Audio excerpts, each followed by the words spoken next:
धर्म स्थापन ये रामा अवतार की विशेषता है। भक्ति और प्रेम प्रसाद वितरण ये कृष्ण अवतार की विशेषता है। शांत परमात्मा में विश्रांति और भक्त को उपदेश मात्र से मोक्ष देने वाला अवतार शुकदेव जी का माना गया है। समाधि अवतार नारद जी का चलते फिरते प्रेम अवतार प्रसाद वितरण प्रेम प्रसाद वितरण अवतार माना गया है। दत्तात्रेय महाराज का अवधूत अवतार माना गया और सनत कुमार आदि का ब्रह्मचर्य अवतार माना गया है। ज्ञान अवतार, शक्ति अवतार, वैराग्य अवतार, इन अवतारों के पीछे भगवान की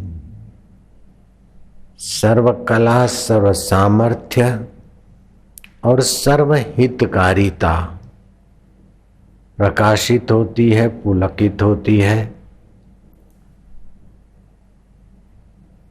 परिचालित होती है।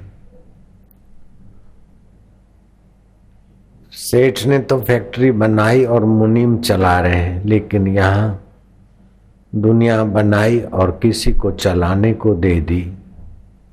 ऐसा वेदांत शास्त्र में अथवा भागवत रामायण आदि में स्वीकार नहीं है। जो भक्त की पुकार सुनकर मदद करने को न आए वो भगवान किस बात का। जो प्रेमी का प्रेम झेलने को अवतरित न हो वो प्रेमास्पद किस बात का। जो सृष्टि की आवश्यकताओं को ध्यान में रखकर अपने बलपूर्वक आवश्यकता के अनुसार फेरफार न कर सके वो सृष्टिकर्ता कैसा। तो सनातन धर्म में भगवान को सृष्टि का कर्ता भी माना गया है, भक्तों का भगवान माना गया है, प्रेमियों का प्रेमावतार माना गया है, दुष्टों का दमन करने वाला भी माना गया है। परित्राणाय साधूनाम विनाशाय दुष्कृताम धर्म संस्थापनाय संभवामि युगे युगे, ये भगवान का गीता में वचन। भगवान के कभी भी कहीं भी किसी भी आवश्यकता के अनुसार अवतार धारण करने का सामर्थ्य। वल्लभाचार्य संप्रदाय में अर्चना अवतार माना गया। किसी ने हनुमान जी को कुछ का कुछ कहा और इतना आवेश में आ गया कि लेकर हथौड़ा और हनुमान जी का सिर तोड़ने को उद्यत हुआ। भक्तों ने आक्रांत किया और भगवान का वह वैभव चमका कि वो हथौड़ा उठाए, मूर्ति का सिर तोड़े उसके पहले मूर्ति हिली, प्रकाश निकला और हनुमान जी का आकृतिमय अवतरण हुआ और उसको आतताई को मार गिराया।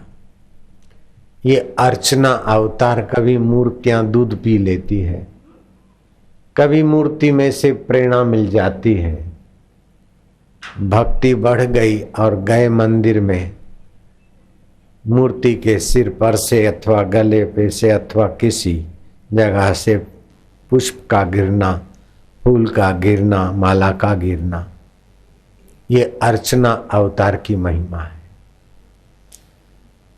रामानुजाचार्य 3 अवतार मानते हैं, प्रभाव अवतार, वैभव अवतार, अर्चना अवतार। अवतार उसे कहा जाता है जो ऊपर की स्थिति को छोड़कर नीचे आकर सुव्यवस्था जमा दे, उसे अवतार कहते हैं। अवतरति इति अवतार। तो जब जब जहां जहां जैसे जैसे बदलाव की जरूरत होती तो भगवान निर्गुण निराकार वहां प्रकट हो जाते, अथवा रामावतार का, कृष्णावतार का, अथवा संत अवतरण का, अथवा संत अंतःकरण का उपयोग करके भगवान सुव्यवस्था करते रहते। जितना आप अंतर्मुख होते हैं, जितना आप सूक्ष्म होते हैं, उतना आप विभू हो जाते। पानी की एक बूंद बाष्पीभूत होकर 1300 गुनी ताकत वाली हो जाती। तो जितना जितना आप उस परमेश्वर स्वभाव में जाते हैं, परमेश्वर प्रसाद में जाते हैं, परमेश्वर के करीब जाते हैं, उतने उतने आप विभू होते जाते हैं। जैसे साधारण आदमी दिया जलाता है और मैं दिया जलाता हूं, या कर्म करता है तो मैं कर्म का करता हूं, ऐसा सूर्य नारायण को कभी नहीं होता है कि मैं प्रकाश का देने वाला हूं और मैं दौड़ भाग कर रहा हूं। ईश्वर संकल्प से, ईश्वर के साथ अपने मैं को एकाकार करके सूर्य नारायण चलते रहते हैं, चंद्रदेव चलते रहते हैं। प्रभा अस्मि शशि सूर्य हो, प्रणव सर्व वेदेषु, शब्द खय पुरुषम नृषु। गीता ने कहा सूर्य में, चंद्रमा में मेरी प्रभा है, मैं ही हूं। और वेदों में ओमकार मंत्र मैं हूं। शब्द खय पुरुषम नृषु, आकाश में जो शाश्वत शब्द है वो मैं हूं। तो उस परमात्मा को कभी भी, कहीं भी, किसी भी रूप में अवतरित होकर सुव्यवस्था करने में अड़चन नहीं आती।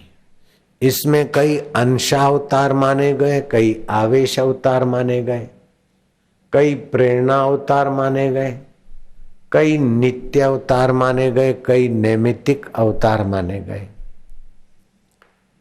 संतों को नित्य अवतार में माना गया है कि कभी न कभी, कहीं न कहीं संत होंगे और उनके हृदय में भगवान अवतरित होकर समाज को सही ज्ञान और सही आनंद का धोध फैलाते हैं। फिर उनके नाम पर, धर्म के नाम पर कितना भी कहीं कुछ भी चलता रहता है, फिर भी संत अवतरण के कारण ये समाज में भगवत सत्ता, भगवत प्रीति, भगवत ज्ञान, भगवत अर्पण बुद्धि के कर्मों का सिलसिला भगवान चलवाते रहते। तुकाराम महाराज संत अवतार में माने जाते थे। वे दिन भर शांत भगवत सत्ता में राम राम राम, जो रोम रोम में रम रहा है वही सार है। मैं कुछ भी नहीं, उनका मैं परमात्मा में विलय हो चुका था। दिन भर तो समाधि में और रात्रि को भक्तों के बीच तुकाराम महाराज सत्संग आदि करते। वे जब शौच जाते तो भी राम राम राम। तो एक कर्मठ उस समय के प्रसिद्ध विद्वान ने कहा कि क्या अनुचित कर रहे हो, भगवान का नाम और शौच जाते समय, अपवित्र काम के समय ये नहीं करना है तुमको। तुकाराम जी चुप हो गए। तो मौन का राम राम इतना प्रभावशाली हुआ कि वो विद्वान कांपने लगा। तुकाराम के चरणों में जा गिरा कि आप बोलिए, आप विधि और निषेध से परे हैं, आपको जप करना नहीं पड़ता है, जप आपका स्वभाव है। सेवा करनी नहीं पड़ती, सेवा आपका स्वभाव है। लोगों का भला आपको करना ही नहीं पड़ता। जैसे सूर्य को प्रकाश देने के लिए कोई मेहनत नहीं करनी पड़ती, ऐसे ही आपको लोगों का मंगल करना नहीं पड़ता है। ईश्वर अवतरित हुआ है, हो रहा है, आपके लिए विधि निषेध नहीं है। और जो अपने चैतन्य को मैं मानते हैं, ऐसे भगवान का अवतार होता है। और ऐसे चैतन्य को मैं मानने की जिनकी साधना यात्रा पूर्ण हुई है, ऐसे महापुरुषों का भी अवतरण माना जाता है। तुकाराम महाराज जी का ऐसा ही अवतरण, नानक जी का, कबीर जी का ऐसा ही अवतरण मानने से बिल्कुल समाधान हो जाता है। तो अवतार संत, नित्य अवतार संतों का और नैमित्तिक अवतार भगवंतों का, आवेश अवतार, प्रवेश अवतार, अंश अवतार, लीला अवतार,